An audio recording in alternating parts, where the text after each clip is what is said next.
Después de haber escuchado el audio de este capítulo 17 de Apocalipsis, vamos durante unos minutos a comentar lo que uno personalmente piensa al respecto sobre lo que acabamos de escuchar, lo que acabamos de leer. La mujer es Babilonia y muchas personas dicen que es Roma. La mujer se dice, en el versículo 1, que estaba asentada sobre muchas aguas. En este escenario de Roma, Juan está usando muchas de las cosas que habían dicho los profetas sobre la antigua Babilonia. El profeta Jeremías se dirige a Babilonia como tú, la que moras entre muchas aguas. Esto lo puedes leer en el capítulo 51, versículo 13 del libro de Jeremías. El río Éufrates corría de hecho por en medio de Babilonia. Ella era el centro de un sistema de canales de riego que se extendían en todas direcciones. Cuando esta descripción se aplica a Roma, uno puede pensar esto no tiene sentido.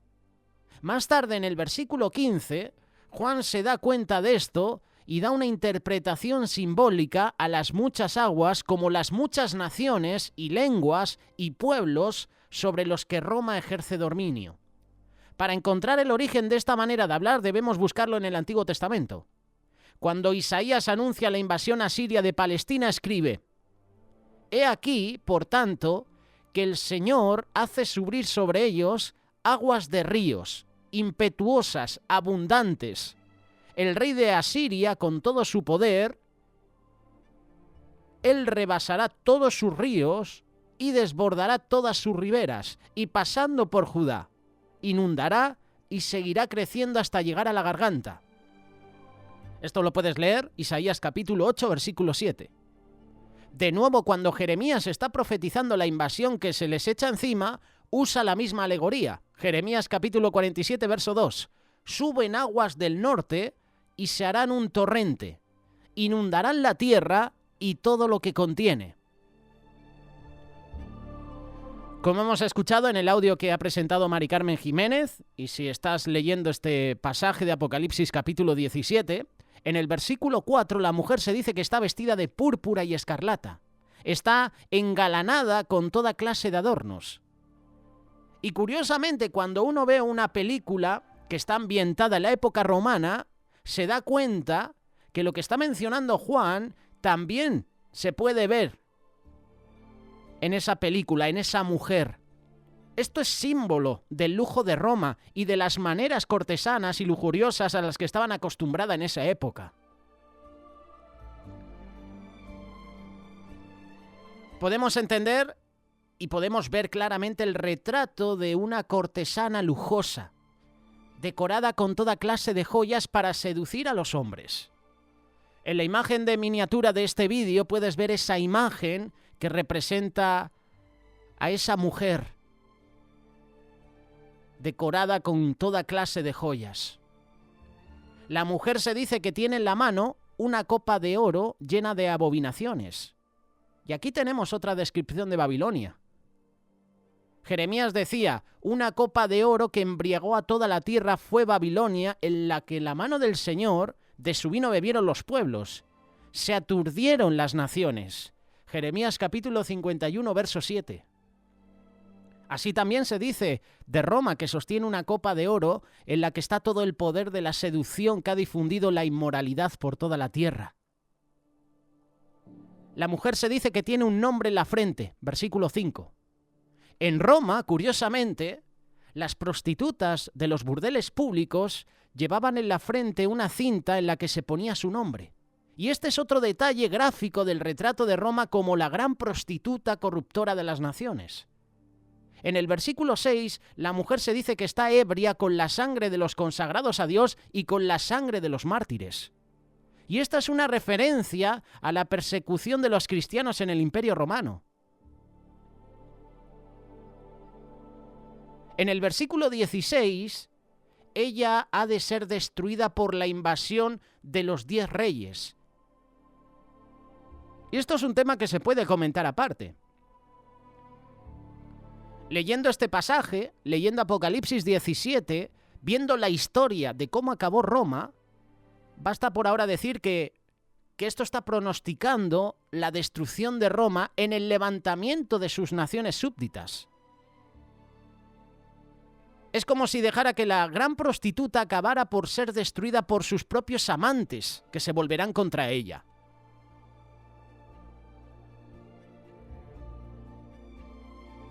Ahora viene lo complicado. Y de esto, como yo siempre digo, no tengo esta interpretación. Puedo leer, puedo comentar alguna reflexión que algún hermano pueda hacer a través de una lectura, a través de un comentario bíblico o a través de un diccionario.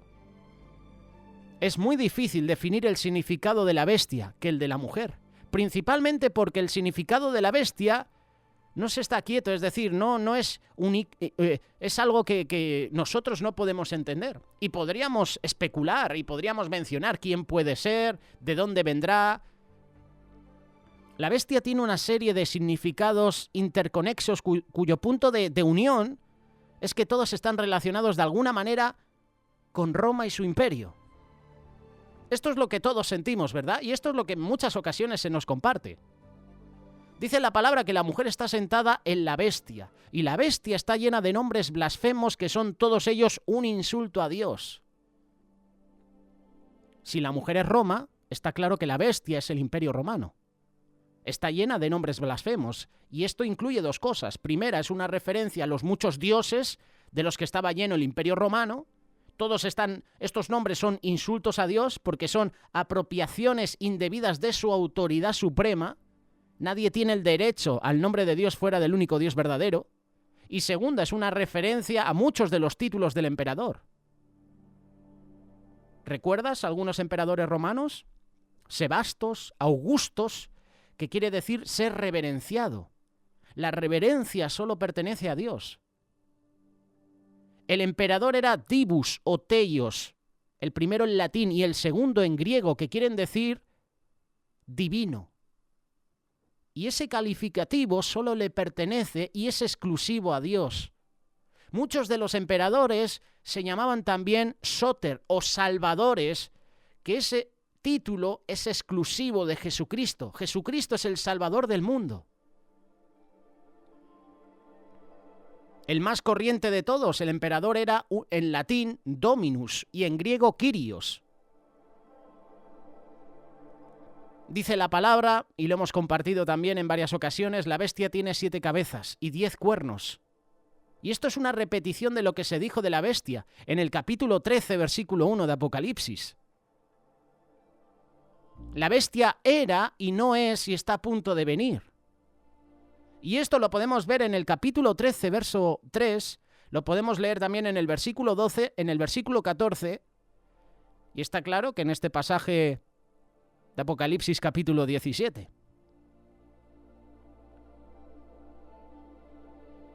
Dice la palabra que la bestia tiene 7 cabezas y 10 cuernos. Y esto lo podemos aplicar de varias maneras. La bestia tiene 7 cabezas. En el versículo 9, las 7 cabezas son las 7 colinas. Y aquí tenemos una identificación fácil. Roma era una ciudad construida sobre 7 colinas. Esto identifica a la bestia como Roma. Es una interpretación que yo estoy dando al respecto sobre lo que podemos ver geográficamente en Roma. Y los que hemos estudiado historia, que era lo que mejor se me daba cuando iba al instituto, pues es algo que yo aprendí.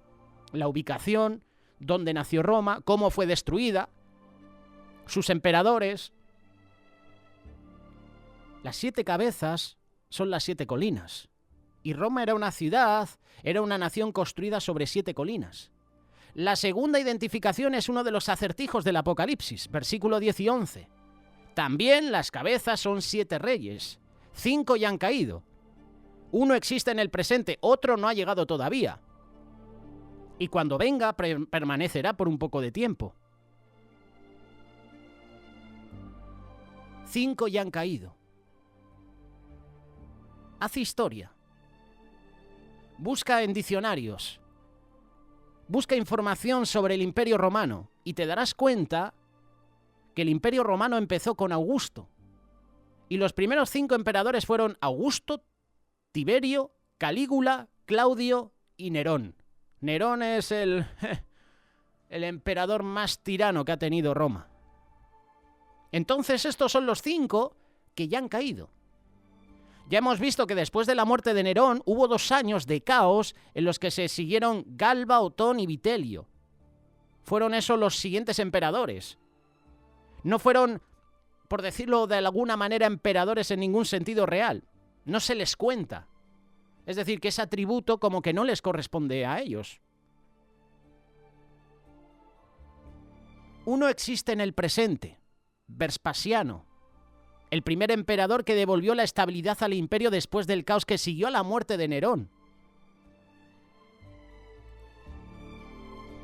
Déjanos en comentarios tu punto de vista al respecto sobre este pasaje. Ya que estamos haciendo un poquito de historia, pues a mí me gusta debatir y me gusta comentar estas simbologías. Recordar que es una opinión personal y seguramente tú podrás tener la opinión personal tuya. En muchas veces se nos ha compartido esto y claro, cuando a mí me han compartido esto, pues, oye, me apoyo también en ese mensaje que el hermano me ha compartido. A Vespasiano le sucedió Tito. ¿Sabes cuánto reinó Tito? No llegó ni a los 2 años.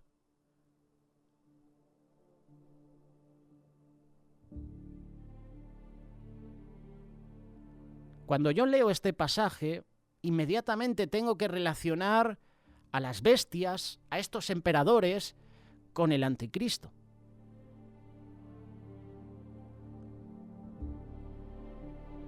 Hemos hablado también en varias ocasiones sobre el anticristo. La verdad es que no hemos hecho una reflexión al completo de dónde puede venir el anticristo, pero yo siempre he pensado que el anticristo vendrá de Roma, de Italia. Y a lo mejor me equivoco, porque muchos piensan que el anticristo puede ser Bill Gates, puede ser otra persona famosa. Bueno, se han especulado tantas cosas, pero llevándolo a la luz de la palabra, uno puede decir claramente que el anticristo puede venir de Roma.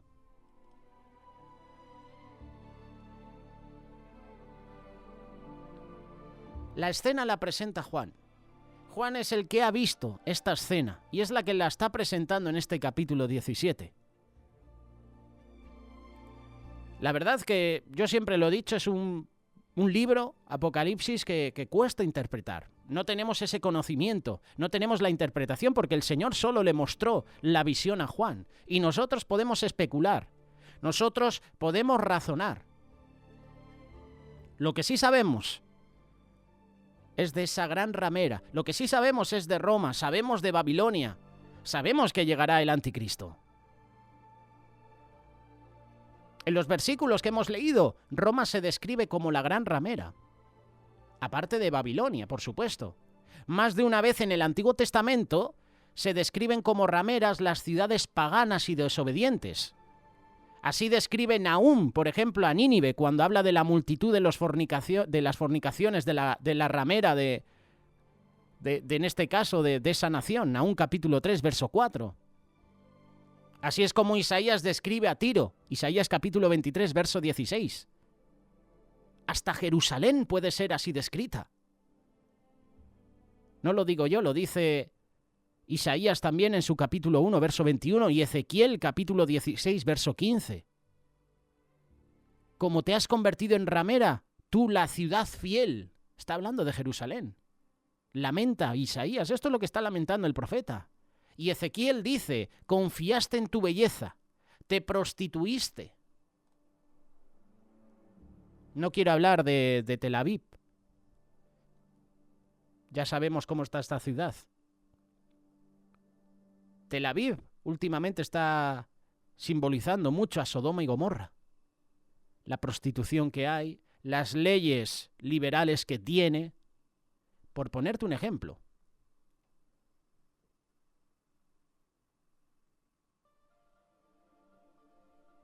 Juan dice que fue llevado por el Espíritu a un lugar desierto. El profeta es un hombre que vive en el Espíritu. El Espíritu dice, Ezequiel, me elevó y me llevó. Ezequiel capítulo 3, verso 14.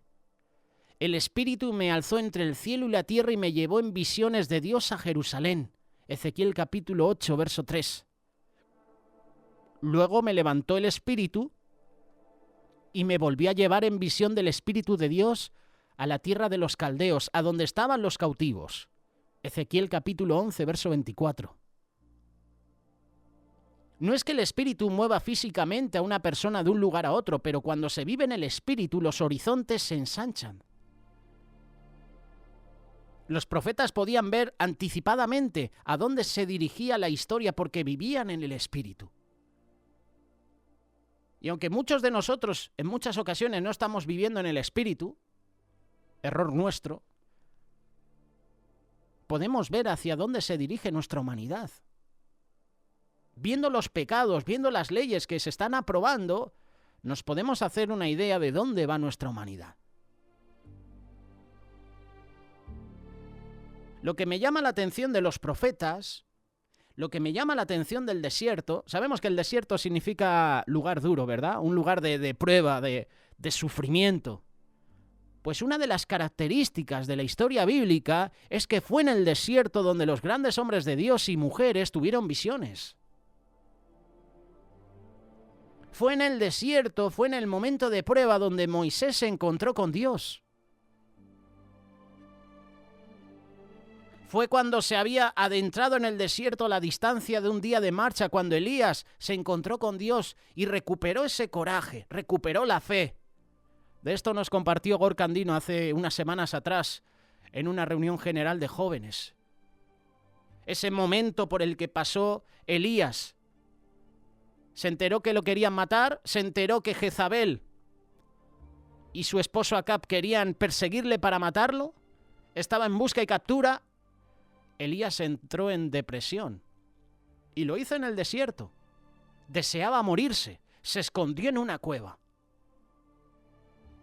Fue en el desierto donde Juan el Bautista adquirió su madurez y recibió el mensaje de Dios. Fue al desierto a donde el Espíritu llevó a Jesús para decidir el camino que había de seguir antes de lanzarse a predicar y a enseñar, antes de comenzar su ministerio. Es en el desierto donde tú y yo nos tenemos que forjar como hombres de Dios, como mujeres de Dios. Es en el desierto.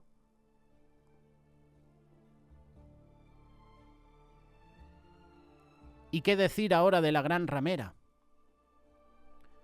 Viste de púrpura y escarlata.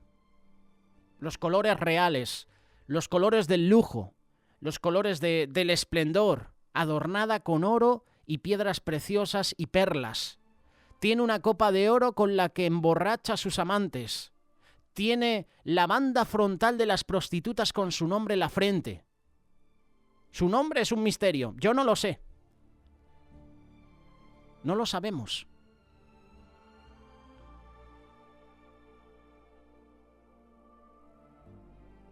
El misterio en este caso es que Babilonia quiere decir Roma. Lo que el extraño no sabe, lo que tú y yo no sabemos,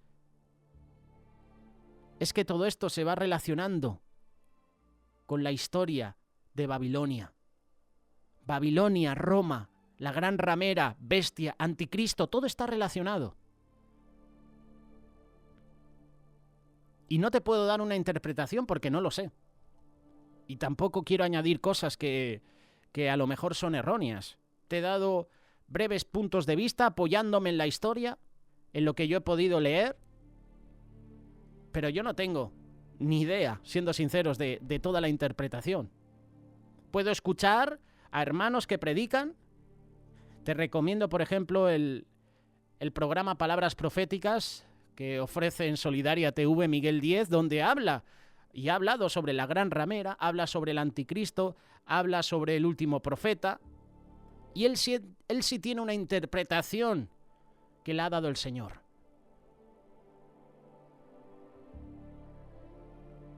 Te invito a que nos dejes comentarios, qué piensas al respecto. Damos gracias también a nuestro compañero Asier, que a través de WhatsApp siempre nos deja sus interpretaciones. acaba de escribirnos mientras estoy comentando esta reflexión. Hola Josele, en Revelaciones dice que el altar de Satán está en Pérgamo. Este altar que es del Zeus, que fue trasladado a Berlín y está actualmente en esa ciudad. El altar de Nuremberg de Hitler fue inspirado en él, según tengo entendido. En Berlín está el lugar ese donde el Crislam, y si tuviera que ver Babilonia y la ramera con Ishtar, que era la diosa ramera quien decía que no era hombre y mujer. Pues gracias, Asier, por este comentario. Hemos hablado sobre las 7 iglesias. Hemos hablado sobre Pérgamo. Hemos hablado donde el trono de Satanás. Lo hemos mencionado, lo hemos ubicado, gracias Asier por recordarlo. Son interpretaciones, son comentarios que nosotros te podemos mencionar y a mí me gusta conectarlos en la historia, apoyarme también en esos mapas donde estaba ubicada Roma, donde estaba ubicada cada una de las iglesias y relacionarlo entre sí. Lo que sí tengo claro es que tenemos que estar preparados. Preparados porque la cosa no pinta bien, ¿eh? Estamos en tiempos difíciles. Estamos en los últimos tiempos. Y lo más importante de todo es cómo está nuestra relación personal con Dios. ¿De qué me vale que te comparta esto si no tengo una relación personal con Dios? Tú y yo tenemos que prepararnos, porque la cosa se va a complicar. Ora cada día al Señor. Búscale diariamente tú y toda tu familia, porque lo que viene a la humanidad ya lo estaban profetizando tantos profetas a través del Antiguo y el Nuevo Testamento. Lo que viene a la humanidad no es nada bueno. A prepararse, porque los tiempos son difíciles.